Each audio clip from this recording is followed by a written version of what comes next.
Hey y'all, what's up? Welcome back to the channel.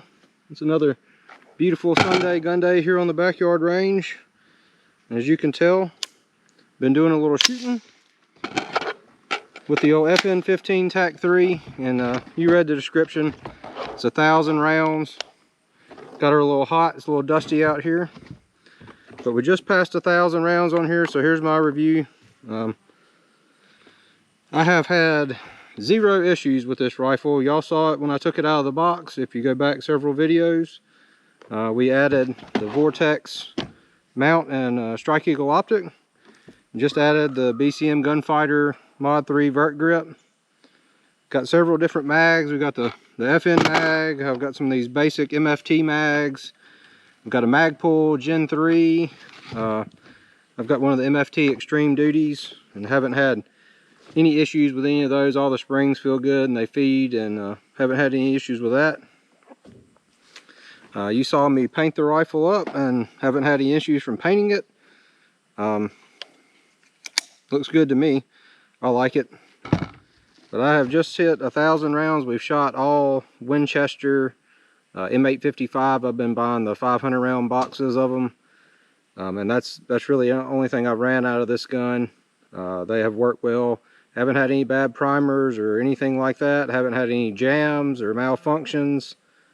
Just have put it, running as hard as I can afford to run it. I'm sure some people have put, way more rounds in the same amount of time, but I do not have the budget for that right now. So I put as many rounds through it as I could to make all my rounds count, and just trying to train and be prepared for whatever I need to protect myself from. But everything has functioned well. The only thing I could say is with these aluminum hand guards, you just run, if you're running it hard, you definitely need a glove on. You're gonna have a burned hand. You guys have seen the Armor Research sling. I've got a few more mods I want to do to it. I think I want to get a Surefire 3-prong or a 4-prong muzzle device, and going to go ahead and get a Surefire light and mount with the pressure pad, and that'll probably finish this gun out, and it'll be just ready for service and playing and being here at the house at the backyard range and doing some shooting. Sorry it's been a while. I haven't had anything new coming up, and I wanted to wait until I actually hit 1,000 rounds on this gun before I did the review. I think I've taken this gun apart 2 or 3 times and kind of cleaned it up. You do the initial one when you first get them, because they're got cosmoline all in them, and that's not a good lubricant. And then I think I've cleaned it twice since then. Taking it apart, there's no abnormal wear on the bolt or the extractor or any of the parts. The ambi charging handle still works good. I haven't had any problems with anything. It's not the most Gucci gun out there, but it's also not the cheapest. I think I paid $16.85 for it, and part of that may just be because of the FN name, but they have been proven weapons, and I have had 0 issues with this one. It's been a good gun to me. I probably got 2,200, 2,300 in it with the parts involved. And that's a pretty good price for a gun that runs as well as this does, with everything I've got on it. And the only other thing I've got for Sunday gun day is got some new rounds for the carry pistol.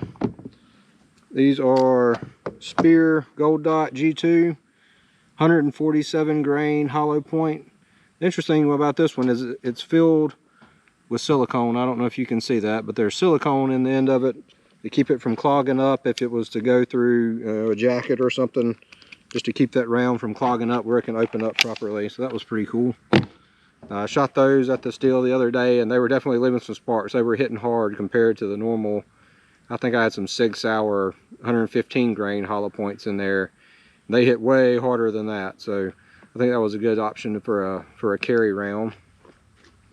And other than that, guys, I know things are crazy in the world right now, so now is definitely the time to be training, to be practicing, to be preparing. It doesn't seem like anybody knows where anything's going to go, and all the governments and all the politicians around the world, they just want more wars, and to keep people divided and just angry against each other.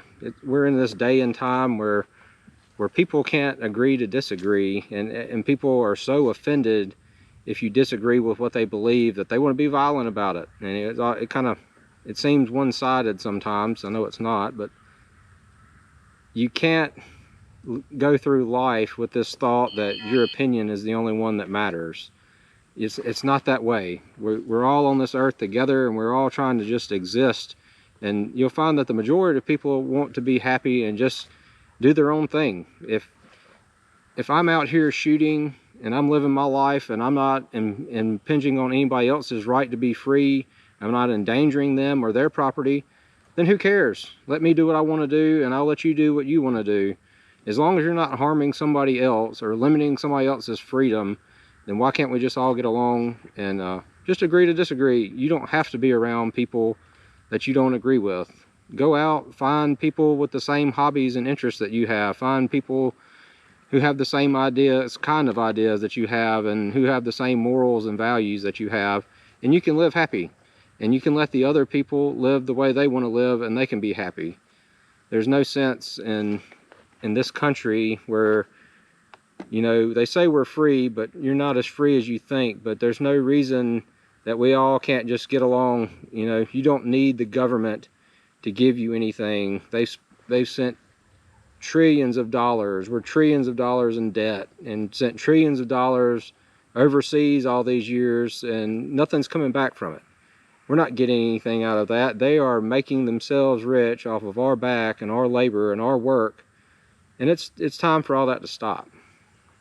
So I think we all need to take a step to reach out to somebody, you know, that's across the aisle or whatever you believe, and say, hey, I can agree to disagree with you. I think you have the right to believe what you believe, but you can't force your opinion on me, and I'm not going to force mine on you. And maybe that's the way things should be. Hope y'all have a good day.